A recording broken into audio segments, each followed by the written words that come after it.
वालेकुम and welcome to our channel painless TV. मैं हूं शगुफ्ता यास्मीन यानी कि SY और मेरे साथ यहाँ पर डॉक्टर हिना मौजूद हैं, गायनेकोलॉजिस्ट हैं।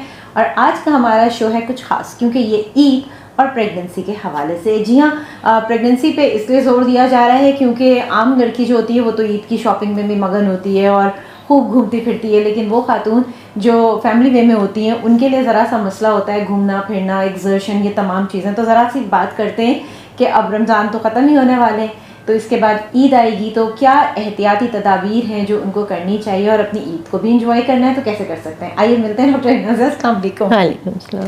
अच्छा भाई, अब रमज़ान तो ख़त्म हो रहे हैं, अब ईद आने वाली है, तो ज़रा सा उन ख़वातीन के हवाले से मैं बात करना चाहूँगी जो कि प्रेग्नेंट भी हैं और उनका 7 मंथ भी चल रहा है, क्योंकि ये मंथ भी ऐसा होता है 7 मंथ कि कहते हैं इसमें डिलीवरी हो सकती है। तो उन्हें क्या चीज़ें हैं जिसका ख्याल रखना चाहिए? सबसे पहले तो उनको अननेसेसरीली एक्सर्ट नहीं करना चाहिए, कोशिश करना चाहिए। और वैसे भी अब तो खैर ईद करीब आ गई है, लेकिन मेरा एडवाइस तो हमेशा ये होता है कि आप रमज़ान स्टार्ट होने से पहले पहले ईद की शॉपिंग कंप्लीट कर लें। हाँ बिल्कुल, सबसे बेस्ट वे ये होता है। इतना तो मेरे ख्याल से हर कोई कर सकता है, क्योंकि रमज़ान में थोड़ा सा मार्केट्स जाना, थोड़ा सा ओवर एक्सर्शन होता है, फिर आपके इफ्तार के टाइमिंग्स और फिर आपको रश करना, और फिर रश बहुत होता है मार्केट्स में, फिर आपको रश करके वापस आना होता है कि आपको जल्दी जल्दी पहुंचना है, टाइमिंग्स के इश्यूज होते हैं। और फिर रमज़ान में आप वैसे ही बहुत ज़्यादा बिज़ी होते हैं, सबका बिज़ी मंथ होता है ऑब्वियसली, मतलब कि इबादत के हिसाब से भी, रोज़ों के हिसाब से भी, रूटीन सबके डिस्टर्ब हुए होते हैं। तो मेरे ख्याल से अगर कोई प्रेग्नेंट है, चाहे 7th मंथ हो चाहे 1st मंथ हो, आई थिंक उसको अननेसेसरीली एक्सर्ट करना बिल्कुल भी नहीं चाहिए। और अगर वो जितना अवॉइड कर सकती हैं मार्केट्स में घूमना, और पहले अगर बच्चे हैं उनकी शॉपिंग करना, मेरे ख्याल से आजकल तो हर चीज़ ऑनलाइन अवेलेबल होती है, तो why not sit at home and take advantage of that, और आप ऑनलाइन ऑर्डर करें।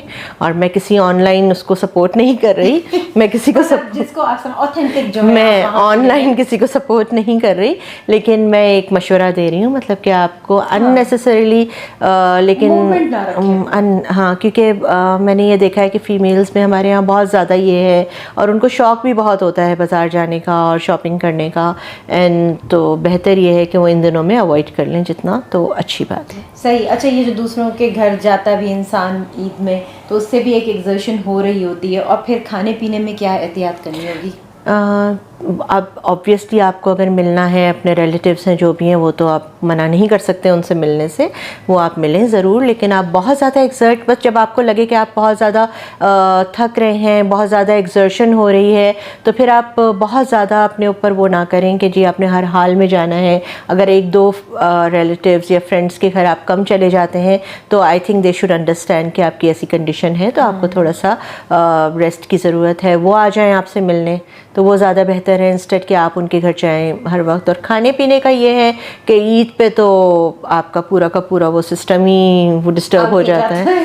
आप हर चीज़ खा रहे होते हैं और खानी चाहिए, चलो वंस इन अ वाइल आप यू कैन चीट दैट, लेकिन ये है कि उसमें भी है कि जितना आप कंट्रोल कर सकते हैं अपने ऊपर करें। और अगर किसी की प्रेगनेंसी के साथ कॉम्प्लिकेशंस हैं, जैसे कोई डायबिटिक पेशेंट है, वो प्रेग्नेंट है, या कोई हाइपरटेंसिव है, वो प्रेग्नेंट है, then they should take care of eating and sweets, और ज़्यादा मीठा और बहुत ज़्यादा हैवी खाने और बहुत ज़्यादा दावतें, तो इसमें उनको बहुत ज़्यादा कंट्रोल करना पड़ेगा। और इसका एक बहुत आसान तरीका है जो कि लोग फॉलो नहीं करते। इवन आप जो भी पार्टीज़ में जा रहे हैं, दावतों में जा रहे हैं, बेस्ट ये है कि एक पोर्शन मील का आप घर से खा के चले जाएं। हाँ। जब आप घर से थोड़ा सा हेल्दी खाना खा के चले जाएंगे, आपको इतनी ज़्यादा क्रेविंग नहीं होगी, आपको इतनी भूख नहीं लगेगी, तो आप वहाँ ऑटोमेटिकली कम खाएंगे। Then go for the salads first. जब आप सैलड्स ले लेंगे तो फिर आपके पेट में जो थोड़ा सा और जगह थी वो भी भर जाएगी।